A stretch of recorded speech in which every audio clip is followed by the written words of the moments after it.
இன்னைக்கு என்ன எல்லாருமே தவிர்க்கிறாங்க. அவங்க எந்த ஒரு காரிய டிஸ்கஷனுக்கு என்ன கூட மாட்டேங்கிறாங்க. அவங்க சந்தோஷத்துக்கு என்ன கூட மாட்டேங்கிறாங்க. முக்கியமான காரியத்துக்கு நான் தவிர்க்கப்படுகிறேன். இன்னைக்கு நீங்க யாரெல்லாம் தவிர்க்கப்படுகிறீர்களோ அதெல்லாம் நோட் பண்ணி வச்சுக்கோங்க. அட்டாக் பண்றதுக்கு இல்ல, நாளைக்கு அவங்களுக்கு நீங்க தவிர்க்கப்பட முடியாத.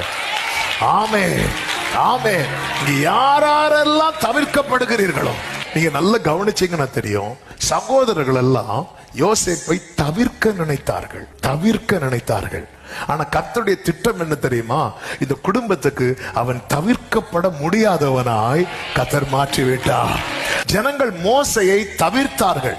இப்படி தவிர்த்த ஜனங்களுக்கு தானே கர்த்தர் மோசையை அதிகாரியாகவே தலைவராகவே நியமித்தார். இன்னைக்கு தவிர்க்கப்பட்ட நிலையில் இருக்கிற, கர்த்தரை நம்பி இருக்கிற யோசேப்புகளுக்கும் மோசேக்களுக்கும் கர்த்தர் சொல்லுகிற ரேமா இதுதான். இன்னைக்கு அவங்க உங்களை தவிர்க்கலாம், நாளைக்கு கர்த்தர் உங்களை அவர்களுக்கு தவிர்க்கப்பட முடியாத. இன்று உங்களை தவிர்க்கிறவர்களுக்கு கர்த்தர் உங்களை தவிர்க்கப்பட முடியாத